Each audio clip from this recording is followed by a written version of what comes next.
3 اكلات هيساعدوا ان طفلك يبقى مستوى تركيزه وذكائه كويس جدا جدا وتحصيله الدراسي في الايام اللي جايه دي. طبعا كلنا ينفع نعملهم يعني. اخر واحده فيهم هي اهم واحده. النقطه الاولى وتركزوا فيها قوي هي الفاكهه، لان الفاكهه فيها فركتوز. الفركتوز ده نوع من انواع السكر، وغذاء المخ بيعتمد بصوره كبيره جدا في المراحل دي على السكريات، فيا ريت ناخدها من الفاكهه عشان ياخد معاها معادن والياف كتير. الطلب اللي انا عايزك تعمله ان دايما تنوعي، يعني كل يوم يبقى نوع مختلف. طبعا ما تزوديش قوي الفاكهه لو طفلك وزنه عالي، او لو احنا حتى وزننا عالي قوي الفاكهه ما تزيدش قوي. تاني نقطه هي الدهون الصحيه. الدهون الصحيه هتيجي من اول المكسرات. الناس اللي هي بتقول ان المكسرات غاليه احسبها حسبه تانية.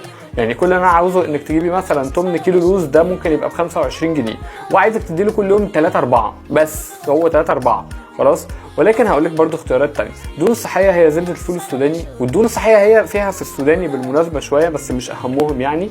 والدهون الصحيه هي الدهون اللي هي جوه البروتين الحيواني، يعني حته الدهنه بتاعت اللحمه دي مهمه، مهمه والله للتركيز والانتباه، ودي اصلا مصدر كويس للاوميجا 3.